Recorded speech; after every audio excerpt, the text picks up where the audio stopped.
Hello, welcome. This is the third Q&A I'm doing. I've noticed a lot of people catch the replays and submit questions ahead of time, so I am totally happy with that and very excited to be here today. I procrastinated getting ready though. I was really let it get up to start time. So let me pull up the questions we got.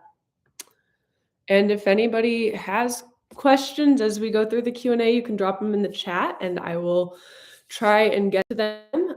But I also have a lot of good questions that were submitted ahead of time. So the first question we have today is, what are digestive bitters good for? This is a great question. You go to the health food store, or maybe you're even traveling in another country and you see the use of digestive bitters. So digestive bitters are really good to take before a meal because they help stimulate our digestive juices. They help get things flowing before the food arrives. So this is your stomach acid and your bile. These are the things that help break down the food that you are consuming. But the very interesting thing about digestive bitters is the bitter flavor is very drying and depleting. So depending on what is going on in your body, they might be adding depletion, which could be net negative. But at the same time, digestive bitters help us to break down our food better and get more nutrients out of our food, which is very building. So we have this digestive bitter kind of juxtaposition that we have to navigate with who we're using digestive bitters for. As a general statement, they're good for most people. And some of the best digestive bitters to have on your radar are things like gentian, andrographis, super bitter, charetta, also super bitter, an Ayurvedic herb. Mahasadarshan, which is an Ayurvedic formula that's really, really bitter, good for digestion, great for eyesight. And dandelion root, which might be one that people are a little bit more familiar with. So if you are really depleted, think you're maybe thin, cold, digestion is absolutely erratic, using bitters long term may not be the right solution for you. But if you have like that sluggish digestion, things are congested, things just don't move very well, but you're not depleted, that is where digestive bitters may shine. And I don't usually use digestive bitters alone as a single standalone treatment for digestive issues. They're usually used as part of a broader protocol, but I also think there's something that can be really good for maintenance or beneficial just to like long-term reinforcement. But for like really acute digestive things, they're part of the plan. They're not the full plan. But that's a really great question. So try your digestive bitters, see if they help, and go from there. Okay, next question. How much should I be spending on herbs and supplements monthly? So this question came about with some other information that there are other practitioners out there who recommend you are spending about $800 to $1,200 a month on your supplements. So that's a really significant budget towards herbs and supplements. And I think that is just way too high. If I were spending that much with a client a month, they'd be taking so many herbs and supplements, there'd be no room for them to eat. Like the volume of herbs and supplements that would buy you is just that's not the word I want to use. It's huge. I think where that comes from, that expectation that you're spending that much on herbs and supplements, are certain practitioners using really expensive, really overformulated supplements. Think nutraceuticals and really, the complex formulas you see that are kind of generic and, ferrous improver or your liver complex or your cortisol manager, like things like that are giving you, a broad symptom they help with. And then you flip over the back, and there's a ton of different nutrients in it. There's a ton of different herbal extracts in it. And it's just a really complexly formulated supplement that is really expensive. We're talking proprietary blends and all kinds of good stuff. That's not how I operate. I honestly think that if you are in the acute fixing range, if you are like, I'm in the thick of my health, I really need to make some changes, I really want to see results quickly, like you're spending $200 to $500 a month on your herbs and supplements. 500 is the upper end. Very rarely does any protocol I write get into that range. But if we're doing, a really heavy protocol, or we are using some pricier herbs, like we're doing a heavy course of shilajit, then you might be up at that upper range. But you can do really amazing work in that lower range, and you do not have to expect to spend astronomical amounts on your herbs and supplements. I definitely give people a lot of options to make their herbs more economical, and the way that I recommend, I really go for efficiency, and something that's sustainable, because spending $1,200 a month on your herbs and supplements isn't sustainable for most people. And if it's sustainable for you, that's beautiful, but it's still not necessary. I think that there is a place for herbal medicine in every budget, and every budget should have a line for herbal medicine. In other countries, it is commonplace to take herbal medicine daily for life as maintenance, as part of the aging process. It is just part of the daily practice. And it's not over here in America, but it should be, because herbs make such an impact on our health, and we don't have to wait till we're broken to use them. So, for example, men in China, once they turn 30, maybe they start taking ginseng in small amounts every day, because it just does a little bit of everything to keep them healthy and keep them in balance and help with the aging process. Or a female in India, once she turns of age and starts having menses, might start shatavari every day and just take a really small dose of shatavari for her entire life. So there should absolutely be a place in your budget for herbal medicine. And it also doesn't have to be crazy or astronomical. I think these things can be done really modestly, and fit whatever the budget is. But if a practitioner is asking you to spend that much on herbs and supplements, walk out the door, because that's not necessary. This next question I absolutely love, because it's probably something I could rant on for hours. And it involves one of my favorite herbs. So the question was about ashwagandha and why it's causing so many issues for people.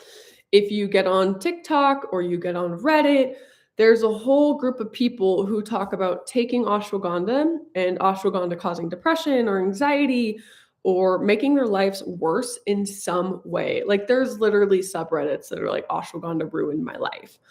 And this is mostly people taking it once or taking small doses. So it kind of brings up the question, what's going on with ashwagandha? Is it this crazy, dangerous herb that we need to be aware of? So for a little bit of context, ashwagandha is an Ayurvedic herb. It's been used for thousands of years in Ayurveda. It's very traditional. Traditionally, we were using the root, and we were using it ground up in powder or in other Ayurvedic preparations. Maybe it gets put into a ghee, infused into an oil, put in some sort of layham or jam or jelly type herbal medicine, or maybe gets turned into an herbal wine. Ayurveda has all kinds of preparations for ashwagandha, but mostly it's taken as a powder, and where you're using the root. Traditionally, it is the root being used. So, as a side quest here, ashwagandha, the active constituents are not alcohol soluble, so do not use it as a tincture. The active constituents also are not water soluble, so do not use it as a tea. Ashwagandha is best used as a powder. The powders can be in capsules, or we can just take the straight powder, but that is the most effective way to use ashwagandha. So what's going on with all of these people having adverse reactions to ashwagandha? Well, the thing about ashwagandha is it's very slow acting and it's very mild. This is the root of a nightshade plant. It is very food-like. It doesn't taste like food, but it's more like food than medicine, meaning the quantity you need to take to have a big impact needs to be larger, or we use small doses for a really, really long time. So people think that they can use it acutely to have energy in the morning, or they think that they can use it acutely to fix their mood, or that they can use it acutely to go to sleep, because it does help with all of those things, but it's very slow acting, meaning you're taking it over time, and those way it works is by normalizing and regulating. It doesn't acutely stimulate, it doesn't acutely sedate, it doesn't acutely calm the nervous system. So it's building and tonifying and regulating and normalizing your system over time.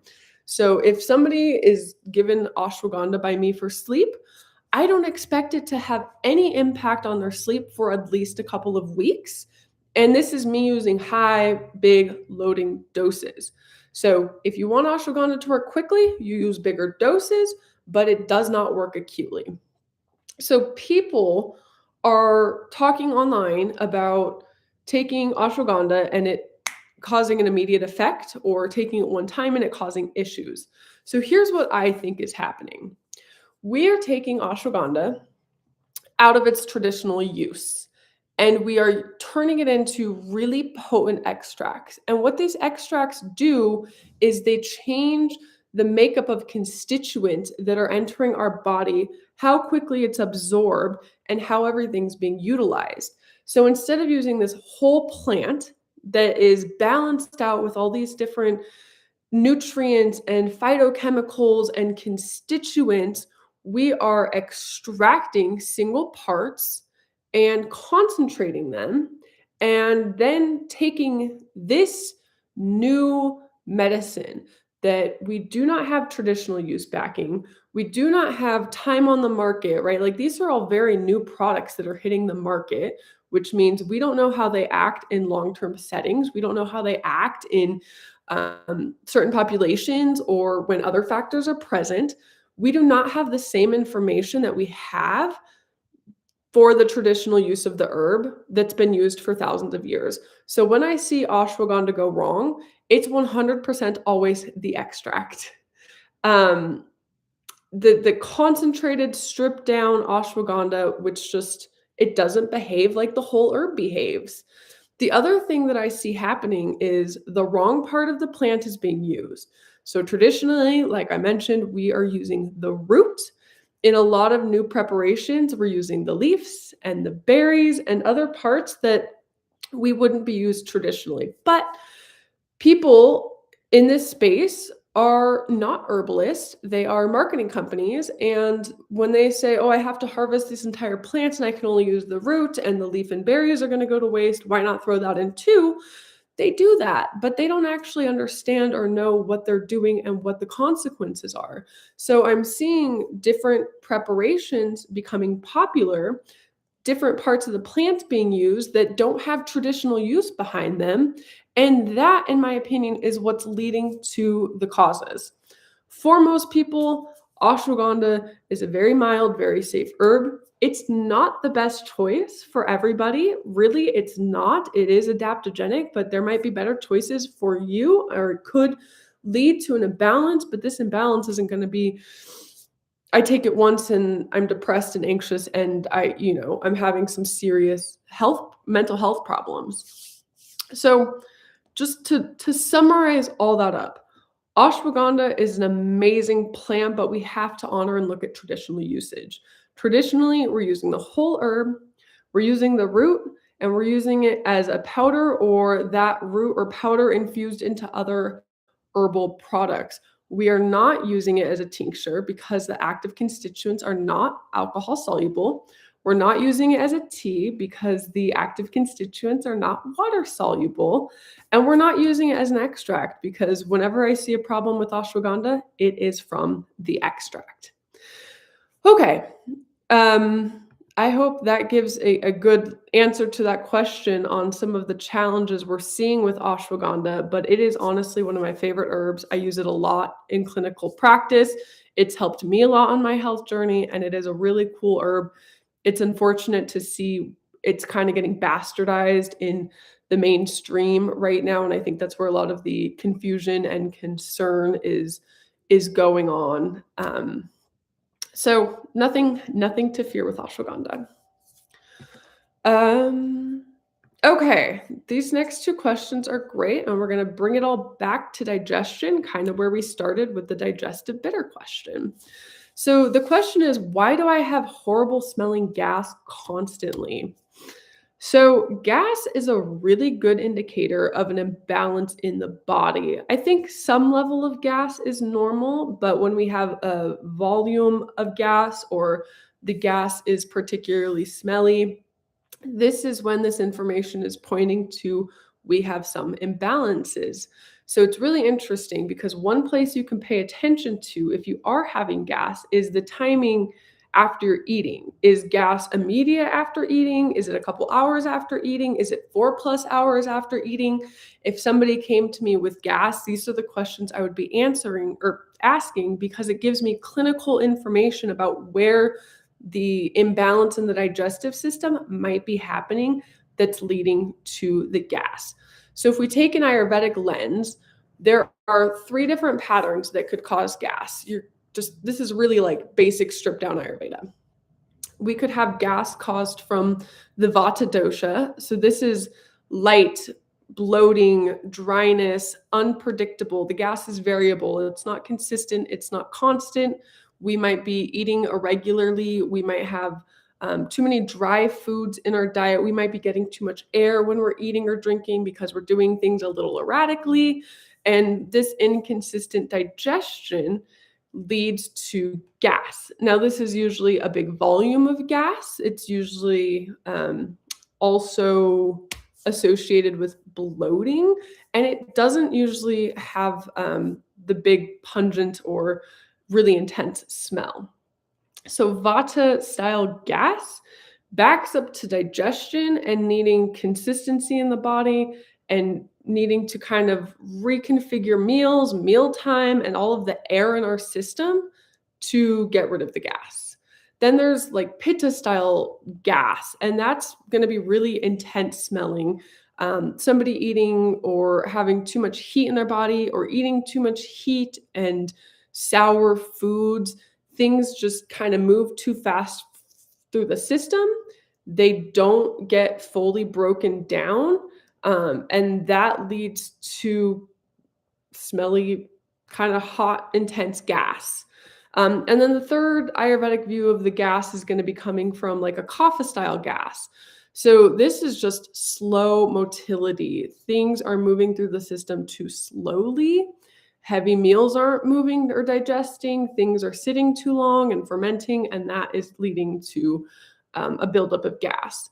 But if we're looking at it from some other lenses, gas can be caused by stomach acid being too low. Again, food not breaking down, which can play into the Ayurvedic patterns, especially like our proteins not breaking down. It could be a microbiome imbalance, or it could be something like we have SIBO or candida overgrowth. So when we have gas, we're going to look at 2 things. We're going to look at what foods are we eating that aren't necessarily agreeing with us. And then we're going to actually take a look at what's going on inside our system. What is going on in our bodies that is making it hard for our body to break down the food and move it through the system at the appropriate cadence. So that's when we go back and we say, what's the imbalance? Is it stomach acid? Is it motility, things sitting in the system too long? Do we need to shift the makeup of the microbiome? Gas can come from quite a few different places. Most gas I do see, though, is the air gas, right? Where our digestion system's not breaking down the food. We have too much air in the system, and it's causing bloating and gas. So if you are experiencing severe gas or constant gas, some places to start is with warming herbs or herbs, like a class of herbs we call carminatives that help the digestive system along. So things like ginger, fennel, cumin, coriander, fenugreek, dill, all of those are going to be really good for supporting gas if it's the most common type of gas. These are warming, they have a downward moving energy, they help digestion, and they help gas move along. So that's one really just simple place to start. Ayurveda, well, it's kind of a modern Ayurvedic thing, but there's a tea out there called fennel, cumin, coriander tea, or CCF tea. I said that out of order, but brewing that up and drinking it with meals can be really supportive. But depending on what's causing the gas, we may need to go further. And the last question I also really love, because this is a really hot, trendy topic right now, is should I use berberine for weight loss? So berberine has been called nature's Ozempic, and we know that Ozempic is really popular right now. We have the whole Ozempic craze happening, people wanting a quick fix or a solution to their weight problems. So berberine's really a great, I'm not going to call it an herb. It's found in many herbs. Most people using berberine are using an extract from certain plants like Oregon grape, or golden seal has berberine, goldenrod has berberine. There's a lot of berberine containing plants. It's a phytochemical in our plants, and then it's extracted, and then you can just go buy straight berberine on the shelf. So you can get it in an herb, or you can get it just on its own, extracted from an herb. So what berberine does really well is it helps regulate blood sugar, it helps curb appetite, it's super anti-inflammatory, it's an antioxidant, it can help improve lipid markers, think triglycerides and cholesterol. It's super bitter, so bringing it back to the first question, those bitters support digestion, the breakdown of food, and our detoxification pathways. The interesting thing about berberine is it's actually very poorly absorbed. Our system does not absorb berberine, but it still works. So there's some theories that it is acting through our gut bacteria, which is super interesting. But should we be using it for weight loss? Great question. So when it comes to weight loss, weight is rarely a single mechanism issue. There is rarely only one issue at play. And when we say, should I use berberine for weight loss? I think we're looking at it as a little bit like a drug, right? Should I use this drug, this Ozempic alternative to help me lose weight? Now, I think berberine can be really supportive on the weight loss journey for the right people. And this is the question of, we have to take an individualized approach to who we're helping. There's no generic answer. So I don't know anything about whoever submitted this question. I don't know their specific situation, but as we talked about earlier, bitters can be depleting. So if somebody's already struggling with fatigue, poor recovery, maybe they're getting sick a lot, maybe they're just running empty, berberine could deplete them and put their body further in a stressed state. And that might not be the most supportive thing that they need for their weight loss journey, for where they're at. So we really have to understand why the body is holding on to excess weight, and knowing who things like berberine are appropriate for and who they're not. And the other thing I'll say is, if berberine is to be used to support the weight loss journey, it is like one little tiny piece of the puzzle. It is not, I will take berberine and I will lose all the weight I'm looking to lose. We still have to look at nutrition. We still have to look at diet. We still have to look at what are the specific imbalances going on in your body. What do you need to come back into balance? So while berberine can be supportive, it's not the end all be all.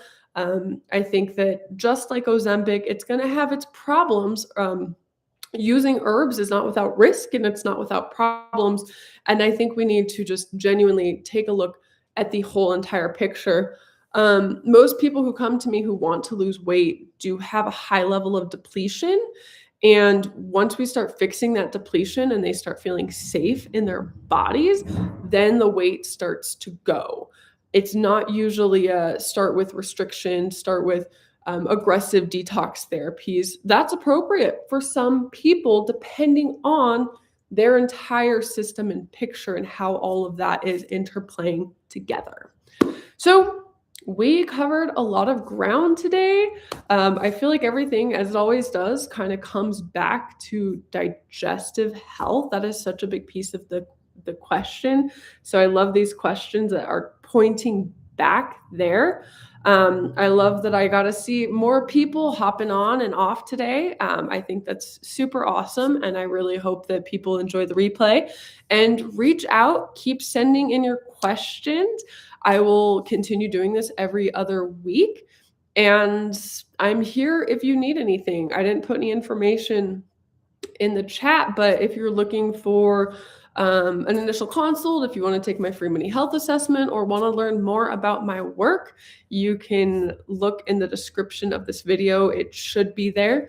I'm also launching a new podcast soon, so stay tuned for that because it is coming very, very soon. Herbalism Uncensored is being wound down, so we have a new herbal podcast that will be taking its place, and I'm really super excited for this new journey.